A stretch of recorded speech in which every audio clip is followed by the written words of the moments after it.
அனைவருக்கும் என்னுடைய நன்றி. ட்ரெயிலர் பார்த்தேன். உண்மையிலே அந்த 2 கதாநாயகர்களும் நல்லா நடிச்சிருந்தாங்க. அதுமாதிரி கதாநாயகம் படிச்சுட்டு இருந்தாங்க. அவங்களுக்கு இன்னொரு ஹோம்ஒர்க் தேவைன்னு நான் நினைக்கிறேன். பாடல்கள் மிகவும் அருமையாக இருந்தது. ஒளிப்பதிவாள திறமையாக காட்டியிருந்தார். முக்கியமான விஷயம் 2 இயக்குநர்கள் பேசினாங்க. 2 பேருக்குமே சில விஷயங்கள் தெரியல. ஏன்னா பத்திரிகைக்காரங்கிறதுனால நான் ஒரு விஷயத்தை சொல்கிறேன். இதே பக்கத்தில் இருக்க கமலா தியேட்டரில் 100 ரூபாய்க்கு டிக்கெட் போடுறாங்க. ஒரு நாள் பூரா போடுறாங்க. காசி தியேட்டரில் ஒரு நாளைக்கு 100 ரூபாய்க்கு டிக்கெட் போடுறாங்க. புதன்கிழமை அங்கே போடுறாங்க, இங்கே அதே புதன்கிழமை போடுறாங்க. இதே வாரம் பூரா போடுறதுக்கு என்ன கேடு? அங்கே சீஸ்ட் இல்லையா? ஸோ தெரிந்து கொள்ளுங்கள். இந்த மாதிரி 2 திரையரங்கம் ஒன்று வந்திருக்கு. உட்காந்து பேசுங்க. எதுக்கு புரோக்கர்களை நம்புறீங்க? இது ஒரு கேள்வி. இன்னொரு கேள்வி, அவர் சொல்றதுக்கு பயந்தாரு. நான் சொல்றதுக்கு பயப்பட மாட்டேன். சன் பிக்சர்ஸ், ரெட் ஜெயண்ட் 2 தான் பெரிய படங்களை அப்புறம் வாங்குது. தயாரிப்பாளர்கள், இயக்குநர்கள் போய் உட்காருங்க, 2 பேரையும் கூப்பிடுங்க. என்ன பிரச்சனை சொல்லுங்க. உங்க படத்தெல்லாம் நீங்க 100 ரூபாய்க்கு டிக்கெட் போடுறோம், பேசுங்க. இதே செய்ய மாட்டீங்க. அதான் என்னுடைய கோரிக்கை. அதுக்காக அந்த கூட்டத்துக்கு துணை முதல்வரையும் கூப்பிடுங்க. இங்கேயும் துணை முதல்வர் இருக்காரு, அங்க தெலுங்கானாலையும் பவன் கல்யாண் இருக்காரு. ஒரே நேரத்தில் 2 பேர் திரையுலகத்தில் துணை முதல்வர் இருக்காங்க. அவரும் நம்ம வெட்டு பிள்ளை தான். யாரு? மாண்புமிகு உதயநிதி ஸ்டாலின். துணை முதல்வரையும் கூப்பிட்டுங்க, ரெஜிமெண்ட்டையும் கூப்பிடுங்க, சன் பிக்சர்ஸையும் கூப்பிடுங்க, இயக்குநர்களையும் கூப்பிடுங்க, தயாரிப்பாளையும் கூப்பிடுங்க. உட்கார்ந்து பேசுங்க. ஒரு 3 நாள்ல தீர்வு வருதா இல்லையான்னு பாருங்க. 3 நாள்ல தீர்வு வந்துடும். இங்க நீங்களே சண்டை போட்டுறீங்க. நான் ஸ்ட்ரைக்கு அனௌன்ஸ் பண்றேன் ஆகஸ்ட் 15 மேல எதுவும் இப்படித்தான் பேசுறீங்களே தவிர வேலை நிறுத்தம். அதான் சூப்பர் ஸ்டார் ரஜினிகாந்த் சொன்னார், எதுக்கு வேலை நிறுத்தம்? நான் நிறுத்தம் செய்ய மாட்டேன். வேலை நிறுத்தம் முடிச்சாரா இல்லையா ரஜினி? வேலை நிறுத்தங்கிற பேச்சே இங்க வேண்டியது இல்லை. படம் எடுக்க எல்லாரும் ரெடியா இருக்காங்க. நீங்க பேச்சுவார்த்தைக்கு தயாரா?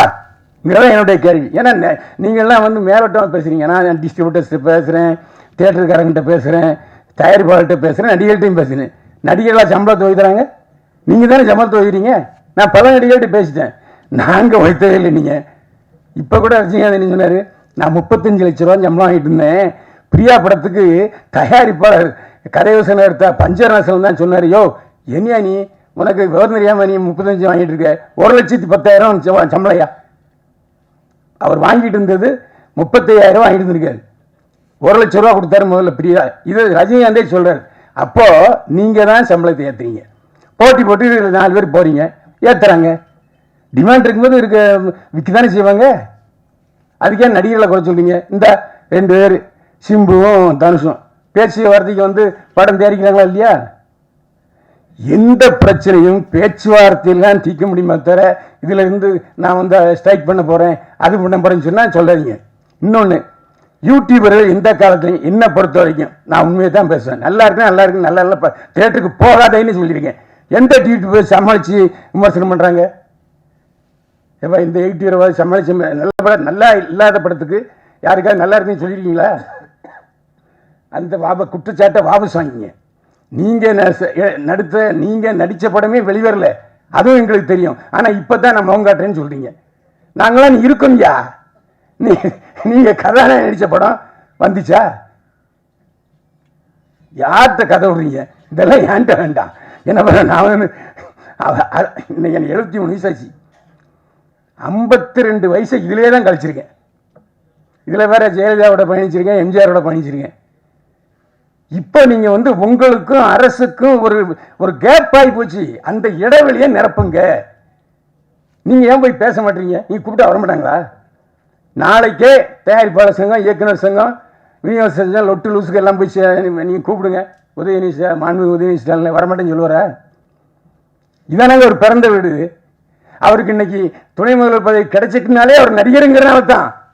இல்லை நான் யாராச்சும் சொல்லுங்க அப்போ எல்லா அவருடைய தேர்தல் 2 தேர்தலையும் அவர் தான் தனியாளா போய் திமுகவுக்கு பிரச்சாரம் பண்ணார். அதனால தான் அவருக்கு இந்த பதவி. இன்னைக்கும் உதயநிதி ஸ்டாலின் மக்களுக்கு தெரியுது, துணை முதல்வராக தெரியாது, நடிகராக தான் தெரியும். அந்த அளவுக்கு தாய் வீடு இருக்கு. நீங்க பேசுறது கூச்சப்படுறீங்க. நடப்பு தயாரிப்பாளர் சங்கம், கில்டு, லொட்டு லொசுக்கு இதெல்லாம் வேண்டாம். எல்லாரும் ஒருங்கிணைத்து ஒரே குரலா நான் சொன்னது கமலா தியேட்டர்லையும் காசி தியேட்டர்லையும் 100 ரூபா டிக்கெட்டு அன்னைக்கு ஃபுல் ஆகுது. 4 ஷோ போடுறாங்க, 4 ஷோ ஃபுல் ஆகுது. அப்போ என்ன அர்த்தம்? ஒரு 2 தியேட்டருக்காரங்க லீட் எடுத்து செய்கிறாங்க இல்லையா? அதே மாதிரி 100 ரூபாங்கிறது 150 ரூபா. எம்ஜிஆர் நான் அடிக்கடி சொல்கிறேன், அதாவது சஃபயரு, அப்புறம் கேசினோ, இன்னும் ஒரு 5-6 தியேட்டரில் இங்கிலீஷ் படம் தான் போட்டே இருந்தாங்க. அப்போது முக்தா சீனிவாசன் தான் தயாரிப்பாளர் சங்க தலைவர். நேராக போனார் முதல்வர் எம்ஜிஆர்ட்ட, இந்த மாதிரினார். உடனே அவர் போட்டார். ஒரு வருஷத்துக்கு 3 மாதம் தமிழ் படம் எல்லா தியேட்டர்லையும் திரையிடணும்னு ஜியோ போட்டார். அதுக்கப்புறம் தான் சஃபயரில் பில்லா ரிலீஸ் ஆச்சு. இந்த மாதிரி அரசுக்கும் நம்ம திரைப்பட தொழிலுக்கும் ஒரு அணுக்கமான நுணுக்கமான தொடர்பு இருக்கணும். இருந்தால் நிச்சயமாக அந்த காலத்தில் 7 படம் 7 படம் ஓடலையா? நீங்கள் தானே சொன்னீங்க 7 படம் ஓடிச்சுன்னு. 7 படத்துக்கு தியேட்டர் இருந்தது இல்லை. எனக்கு தெரிஞ்சு ஒரே நாளில் தீபாவளியில் 4 படம் பார்த்துருக்கேன். புரட்சியாளர் எம்ஜிஆர், நடிகர் சிவாஜி கணேசன், ஜெய்சங்கர், முத்துராமே 4 படம் பார்த்துருக்கேன் ஒரே நாளில் 4 ஷோ. அப்படிலாம் பார்க்குறதுக்கு ஜனங்க இருக்காங்க. என்ன நீங்கள் சொன்ன மாதிரி எல்லா கேவலம் 360 ரூபா கொடுத்து ஒரு இந்த ஸ்நாக்ஸ் வாங்கினா ஒரு நேரம் சோறை பார்த்து அந்த அளவுக்கு விலை 250 ரூபா 300 ரூபா. அதெல்லாம் நீங்கள் தியேட்டருக்காரங்களுக்கு உட்காந்து இதெல்லாம் குறைங்கப்பா, இதெல்லாம் அதிகம், அவங்க செலவாகுதுன்றாங்க. நான் தான் திரும்ப சொல்கிறேன்னே, காசி தியேட்டர்லையும் கமலா தியேட்டர்லையும் 100 ரூபாய்க்கு போடுவதற்கு தயாராக இருக்கும் பொழுது 150 ரூபா அங்கே அவன் தயாராக இருக்க மாட்டாங்களா? சரி வேண்டாம், பெரிய படங்கள் வரும்போது போட்டுங்கப்பா. மீதி ஒரு வருஷத்தில் எத்தனை பெரிய படங்கள் வருது? 10 வருமா? அதுக்கு மட்டும் விட்டுங்க. மற்றதை பூரா நீங்கள் இந்த பாதி செல்லக்குட்டி படத்துக்கு கொடுங்கன்னு கேளுங்க. தேட்டருக்காரன் மாட்டேன்னுவாங்களா, இல்லாட்டி விநியோகஸ்தர் மாட்டேன்பாங்களா, இல்லை அரசாங்கம் மாட்டேன்னு சொல்லுவாங்களா? அதுவும் ஜிஎஸ்டி இருக்கு இல்லையா? 100 ரூபா டிக்கெட்டில் ஜிஎஸ்டி இருக்கு, இல்லாமல் இல்லை. ரேஷியோ குறைவு, அவ்வளோதான். அதனால் நாம் உட்காந்துக்கிட்டு நாங்கள் தயாரிப்பாளர் சங்கம், நாங்கள் ஒரு ரூட்டில் போவோம், தயாரிப்பாளர் சங்கம் அவங்க ஒரு ரூட்டில் போவாங்க, சின்ன தயாரிப்பாளர் சங்கம் அவங்க ஒரு ரூட்டில் போவாங்கன்னா புரோக்கர்கள் தான் வாழ்வார்கள்.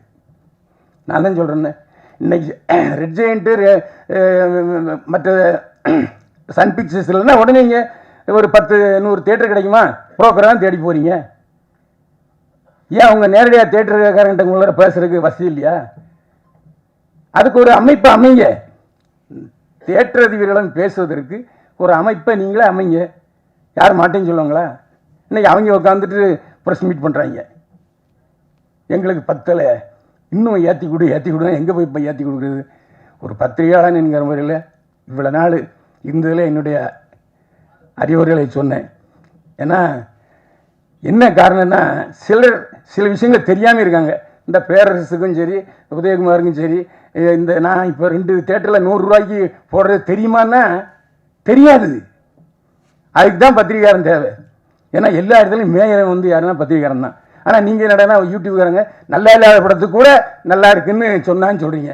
அது நல்லது தானே இது? எப்போ நான் ஒருத்தன் இருக்கேன், ஒரு படத்தை கிளி தொங்க விட்டுருவேன். இன்னும் ஒரு 4 பேர் போயிருக்காங்க, பார்த்தோன்னே அண்ணே வணக்கண்ணே பார்த்துண்ணே அப்படிம்பாங்க. அப்படிப்பட்ட சூழ்நிலை யூடியூபர்கள் இன்னைக்கு எல்லா படத்தையும் பாராட்டி எழுதுறாங்கன்னா உற்சாகப்படுத்துங்க. நீ ஏன் நல்ல படத்துக்கு இல்லை ஒரு தடவை பார்க்கலாம்னு சொல்லிட்டு அந்த விமர்சனத்தை வைக்காதீங்க. தயவு செஞ்சு பத்திரிகைக்காரங்க எல்லாருக்கும் தெரியும் எப்படி விமர்சனம் எழுதுறது, எப்படி விளம்பரம் வாங்குறது, எப்படி ப்ராஜெக்ட் பண்ணுறதுன்னு தெரியும். அதனால் நீங்கள் தயவு செஞ்சு உங்கள் சினிமாவில் நல்ல படம் எடுங்க. ஓடுற படம் ஓடாத படம் 2 தானே. இன்றைக்கி ஓடிடிங்கிற ஒரு தளம் இருக்குது. அந்த ஓடிடி தளத்தில் பேசுங்க.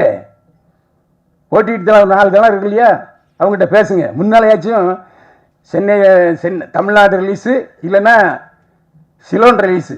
சிலோன் தான் விற்பனை, அவ்வளோ விற்பனை. எம்ஜிஆர் படம் சிவாஜி படமும் சிலோன் தான் 100 நாள் ஓடும். ஓடிடி தளம் இப்போ திடீர்னு ஸ்ட்ரைக் பண்ணுறான், மாட்டேங்கிறான். அவன் சிவப்பு கொடி காமிச்சிட்டான். ஸோ அவங்கள கூப்பிட்டு உட்கார வச்சு என்ன அவங்க பிரச்சனை, சின்ன படங்கள் வாங்குங்க, பேசுங்க. அதுதானே உங்களுக்கு நன்மையை பயக்கும். வியாபார ஸ்தலங்கள் இப்போ சினிமா தியேட்டரில் ஒரு வாரம், இப்போ எதுக்கு சினிமா தியேட்டரில் திடீர்னு 3 நாள் சக்ஸஸ் மீட் வைக்கிறாங்க தெரியுமா? ஓடுற படத்துக்கும் சரி ஓடாத படத்துக்கும் சரி 3 நாள் சக்ஸஸ் மீட். என்ன காரணம்னா ஓடிடி பிரச்சனை இருக்குது. ஓடிடியில் அந்த தளத்தில் இந்த சக்ஸஸ் மீட் வச்சா தான் நிறையா பப்ளிசிட்டி ஆகுதுங்கிறனால தான். இதெல்லாம் தயவு செஞ்சு நீங்கள் அதை யோசிங்க, யோசித்து முடிவெடுங்க. நன்றி, வணக்கம்.